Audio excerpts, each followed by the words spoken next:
A Mãe Terra sempre parece estar estacionária para os seres humanos, mas na realidade, a Terra está constantemente girando em torno do Sol.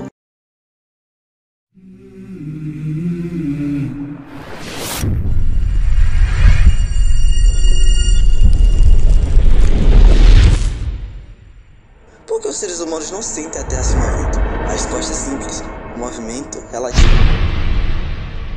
Que é exatamente o assunto desse vídeo. Movimentar-se relativamente significa que o movimento é sempre relativo na vida prática. Um objeto que se move com a velocidade v para uma determinada pessoa significa que a velocidade é medida tomando a pessoa como quadro de referência. Da mesma forma, quando estamos nos movendo em um veículo a certa velocidade, o solo e as árvores parecem estar se movendo para trás, mas na realidade estão estacionários e não podem se mover. Estes são exemplos da vida real e a prova da existência de um movimento relativo. Um exemplo clássico é a teoria da relatividade feita pelo Einstein, onde ele usa de referências para expor as duas ideias para os físicos da época sobre a velocidade da luz ser constante a todo referencial e sobre as leis que regem o nosso universo que conhecemos ser a mesma, mesmo se você estiver em um foguete da SpaceX ou da NASA ou só estacionado em um estacionamento de um supermercado comum comendo cheetos e assistindo o Brasil perder a Copa do Mundo. Titi, você ainda vai me pagar. Você tá falando e falando e ainda não disse nada sobre esse conceito. Ok, vamos lá. Existem dois tópicos dentro do movimento relativo. O movimento relativo em uma dimensão e o movimento relativo em duas dimensões. O movimento relativo em uma dimensão, basicamente, envolve conceitos de posição, movimento, trajetória, velocidade média, velocidade instantânea, aceleração média, aceleração instantânea, entre outros. Falando em conceitos mais teóricos, aplicando exemplos práticos, imagina o seguinte. Imagina Michael Jackson, vamos chamar de referencial A, parado em uma rodovia do Brasil, escutando um funk pesadão do Brasil. Por incrível que pareça, isso realmente aconteceu. E ele acaba vendo uma Brasília amarela passar. A Brasília a gente vai chamar de partícula P. E por incrível que pareça, do outro lado da ponte, vemos o Ozzy Osbourne, chamamos de referencial B, compondo Paranoid pro Black Sabbath, enquanto dirige seu carrinho na rodovia e tomando refrigerante de uma marca duvidosa. A velocidade de Ozzy é constante e também consegue observar a mesma Brasília amarela de Michael. Vamos supor que os dois incorporem o Nikola Tesla e começam a medir a posição da Brasília amarela em algum momento. Formamos a equação: XPA é igual a XPB a XBA. Essa equação significa o seguinte: a coordenada de XPA de P medida por A é igual à coordenada XPB de P medida por B mais a coordenada de XBA de B medida por A. Derivando essa brincadeira aí, ficamos com o seguinte: a derivada de XPA é igual a derivada de XPB mais a derivada de XBA. Exatamente o que você consegue ver aí na tela. Para o melhor entendimento, vamos colocar isso em um sistema de coordenadas, onde esse sistema de coordenadas apresenta exatamente o que vimos: a Brasília amarela, partícula P, se movimentando em relação à referencial, onde tanto Michael quanto Ozzy lhes observam. Lembrando que é o seguinte: para o nosso exemplo, estamos considerando apenas referenciais em velocidade constante, certo? Essa básica restrição não vale apenas para a nossa Brasília amarela, que é a partícula P, onde a velocidade pode mudar de módulo e de direção, o que significa que ela pode sofrer aceleração.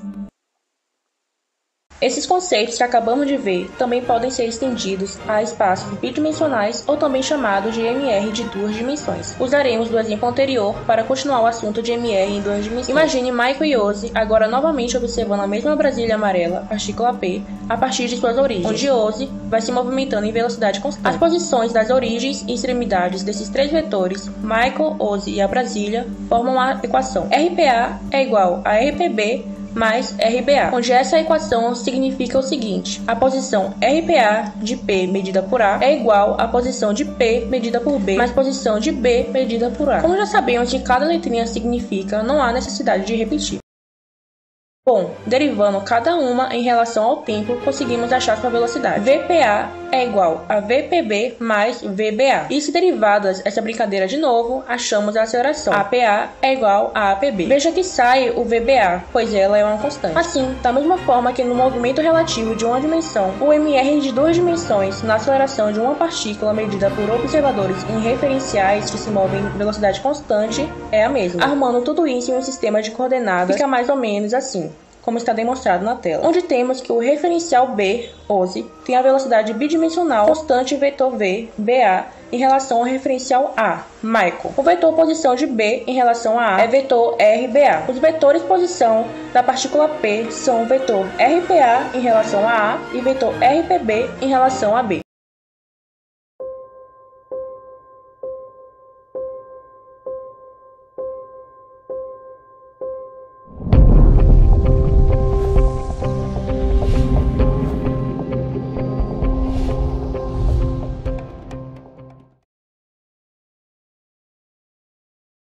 Na figura 4.18, suponha que a velocidade de Bárbara em relação a Alexandre seja VBA igual a 52 km por hora, que é uma constante, e que o carro P está se movendo no sentido negativo do eixo X. Letra A. Se Alexandre mede uma velocidade constante VPA igual a menos 78 km por hora para o carro P, qual é a velocidade VPB medida por Bárbara? Podemos associar um referencial A a Alexandre e um referencial B a Bárbara. Como os dois referenciais se movem com velocidade constante, um em relação ao outro ao longo do eixo X, podemos usar a equação PA igual a VPB mais VBA para relacionar VPB a VPA e VBA. Temos menos 78 km por hora igual a VPB mais 52 km por hora. Assim, VPB igual a menos 130 km por hora. Se o carro P estivesse ligado ao carro de Bárbara por um fio flexível enrolado em uma bobina, o fio se desenrolaria a uma velocidade de 130 km por hora, enquanto os dois carros estivessem se separando. Letra B. Se o carro P freia com aceleração constante até parar em relação a Alexandre, e portanto em relação ao solo no instante t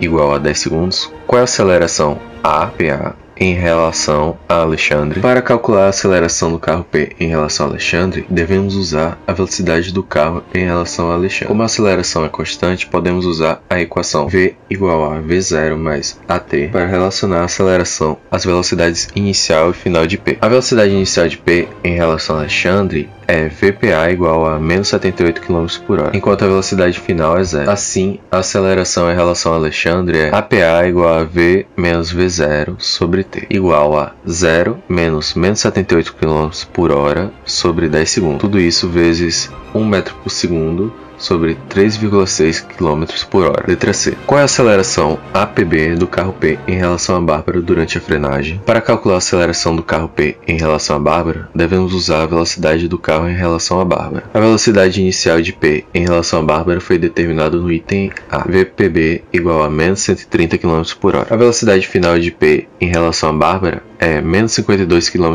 por hora, a velocidade do carro parado em relação à velocidade do carro de Bárbara. Assim, APB igual a V menos V0 sobre T, igual a menos 52 km por hora, menos 130 km por hora sobre 10 segundos. Tudo isso vezes 1 metro por segundo sobre 3,6 km por hora. Calculando isso, dá 2,2 metros por segundo ao quadrado. Este resultado é previsível. Como Alexandre e Bárbara estão se movendo com velocidade constante um em relação ao outro, a aceleração do carro P medida pelos dois deve ser a mesma. Na figura 4.20a, um avião se move para leste, enquanto o piloto direciona o avião ligeiramente para o sul do leste, de modo a compensar um vento constante que sopra para nordeste. O avião tem uma velocidade VAV em relação ao vento, com uma velocidade escalar em relação ao vento de 215 km por hora e uma orientação que faz um ângulo θ ao sul do leste. O vento tem uma velocidade VVS em relação ao solo, com uma velocidade escalar de 65,0 km por hora e uma orientação que faz um ângulo de 20 graus ao leste do norte. Qual é o módulo da velocidade VAS do avião em relação ao solo e qual é o valor de θ? Caso a partícula P é o avião, o referencial A associado ao solo, que chamaremos de S, e o referencial B está associado ao vento, que chamaremos de V. Para os cálculos, primeiro escrevemos uma frase que expressa uma relação entre os três vetores da figura 4.20b. Velocidade do avião em relação ao solo, que é Vs, igual a velocidade do avião em relação ao vento, que é AV, mais velocidade do vento em relação ao solo, Vs. Em notação vetorial, essa relação se torna VAS igual a VAV mais VS. Podemos determinar as componentes dos vetores no sistema de coordenadas da figura 4.20b e resolver a equação eixo por eixo. No caso das componentes y, temos VASY igual a VAVY mais VVSY, ou 0 igual a menos 215 km por hora, seno de θ, mais 65 km por hora, cosseno de 20 graus. Explicitando θ, obtemos θ igual a seno menos 1 de 65 km por hora vezes cosseno de 20 graus sobre 215 km por hora. Tudo isso calculando, temos 16,5 graus.